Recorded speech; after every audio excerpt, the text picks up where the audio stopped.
Bismillah. Assalamualaikum warahmatullahi wabarakatuh. Di sini kami akan mempresentasikan hasil diskusi kelompok kami. Sebelumnya, perkenalkan nama anggota kelompok. Saya sendiri Najwa Wilda Husnafaza, NIM 2021-12097. Yang kedua ada Rini Kusuma Wardani, NIM 2021-12096. Yang terakhir ada Nihayatur Rohmah, NIM 2021-12099. Di sini kami akan menjelaskan tentang siklus produksi. Untuk subbabnya itu terdapat 4 subbab. Yang pertama ada pengertian siklus produksi. Yang kedua, sistem informasi siklus produksi. Yang ketiga, desain produk dan perencanaan dan penjadwalan. Baik, untuk subbab yang pertama akan disampaikan oleh Mbak Rini Kusuma Wardani. Silakan untuk dijelaskan, Mbak. Pengertian siklus produksi. Siklus produksi atau production cycle yaitu serangkaian aktivitas bisnis dan operasi pemrosesan informasi terkait yang terus-menerus berhubungan dengan pembuatan produk. Berikut ini adalah flowchart siklus produksi.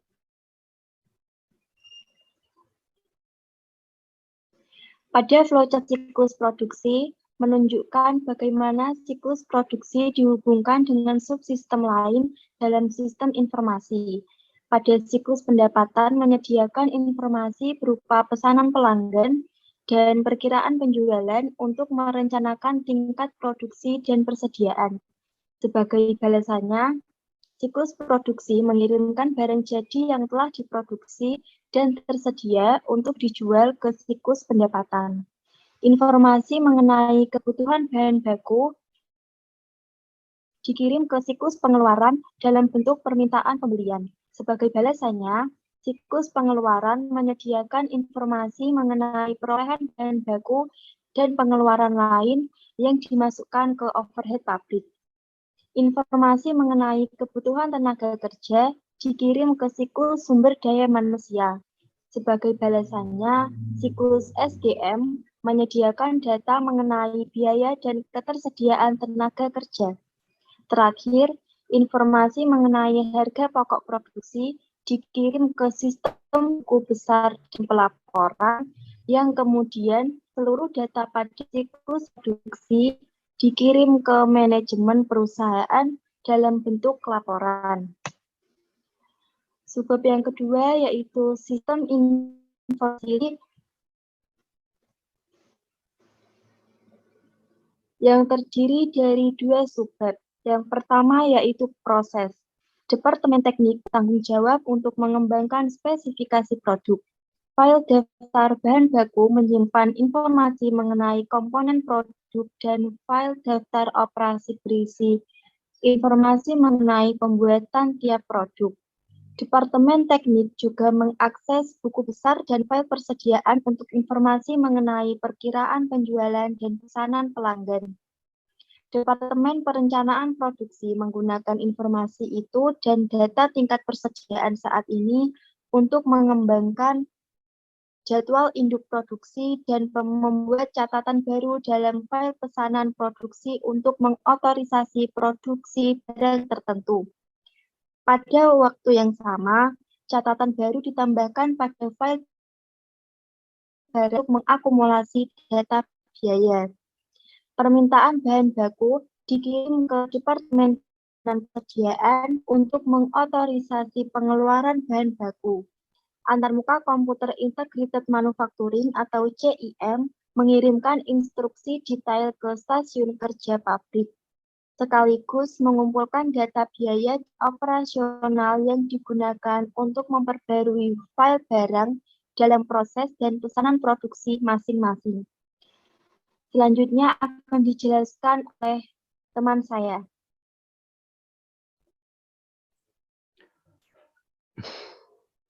Baik, untuk yang kedua, ancaman dan pengendalian.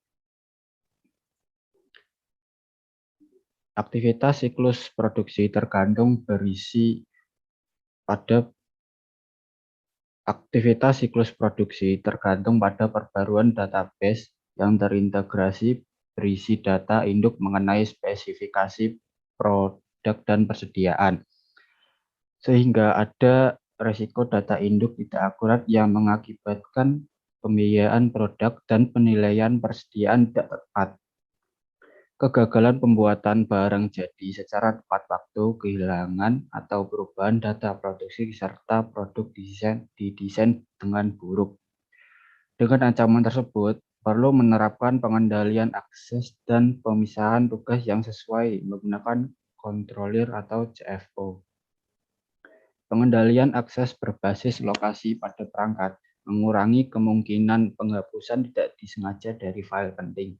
Seluruh disk dan rekaman harus memiliki label file eksternal dan internal. Untuk bab selanjutnya ada desain produk.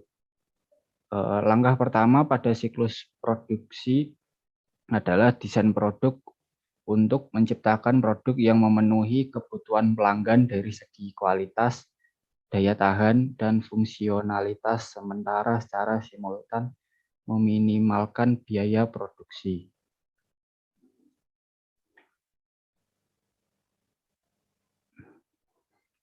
Yang pertama ada proses. Desain produk menghasilkan dua output, yaitu daftar bahan baku yang menyebutkan nomor bahan baku, deskripsi, kuantitas dari setiap komponen yang digunakan dalam produk jadi, dan daftar operasi yang mendeskripsikan urutan pembuatan produk, peralatan yang digunakan, seberapa lama setiap langkah yang diambil. Alat perangkat lunak manajemen siklus hidup produk membantu meningkatkan efisiensi proses desain produk yang terdiri dari 3 komponen, yaitu perangkat lunak Computer Aided Design atau CAD untuk mendesain produk yang mengeliminasi biaya terkait pembuatan dan penghancuran prototipe fisik, perangkat lunak manufaktur digital yang menirukan produk untuk diproduksi yang menentukan kebutuhan tenaga kerja, mesin, dan proses secara optimal, menghasilkan barang guna, meminimalkan biaya, dan perangkat lunak manajemen data produk yang menyimpan semua data tentang produk untuk memfasilitasi desain ulang produk, modifikasi, dan pemeliharaan purna jual. Yang kedua ada ancaman dan pengendalian. Desain produk yang buruk meningkatkan biaya dalam beberapa cara. Menggunakan terlalu banyak komponen unik ketika membuat produk yang serupa meningkatkan biaya yang terkait dengan pembelian dan pemeliharaan persediaan bahan baku. Ini mengakibatkan proses produksi yang tidak efisien karena kompleksitas yang berlebihan dalam mengubah dari produksi satu ke produk yang lain. Selanjutnya akan dijelaskan oleh teman saya.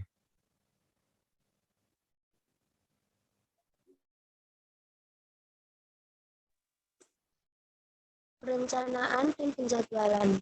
Langkah kedua dalam siklus produksi adalah perencanaan dan penjadwalan.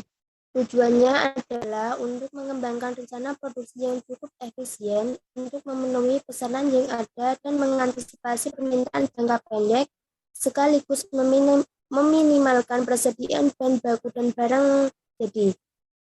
Perencanaan dan penjadwalan memiliki 3 subbab. Yang pertama, metode perencanaan produksi. Ada 2 metode umum perencanaan produksi, yaitu manufacturing resource planning dan produksi ramping. Manufacturing resource planning adalah perpanjangan dari perencanaan sumber daya bahan baku yang berupaya untuk menyeimbangkan kapasitas produksi yang ada dengan kebutuhan bahan baku untuk memenuhi permintaan penjualan yang diberikan. Sedangkan produksi ramping adalah perpanjangan prinsip-prinsip sistem persediaan just in time untuk seluruh proses produksi. Yang kedua yaitu dokumen kunci dan formulir. Informasi mengenai pesanan pelanggan, perkiraan penjualan dan tingkat persediaan barang jadi digunakan untuk menentukan tingkat produksi. Hasilnya adalah Master Production Schedule atau MPS, jadwal untuk produksi, yang menentukan seberapa banyak tiap-tiap produksi untuk diproduksi selama periode perencanaan dan ketika produksi tersebut harus terjadi. Perencanaan produksi yang akurat perlu mengintegrasikan informasi mengenai pesanan pelanggan dari siklus pendapatan dengan informasi mengenai pembelian dari pemasok, bersamaan dengan informasi mengenai ketersediaan tenaga kerja dari siklus SDM atau penggajian. Yang terakhir, ancaman dan pengendalian. Ancaman utama dalam aktivitas perencanaan dan penjadwalan adalah kelebihan atau di bawah target produksi. Kelebihan produksi dapat mengakibatkan pasokan barang yang melebihi permintaan jangka pendek.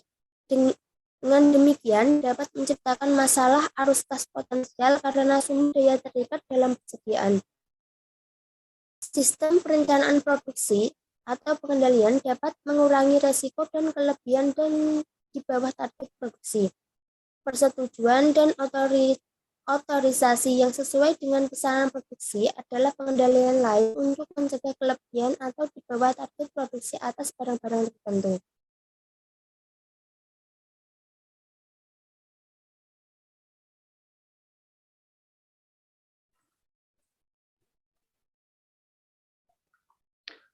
Baik, itu penjelasan dari kelompok kami.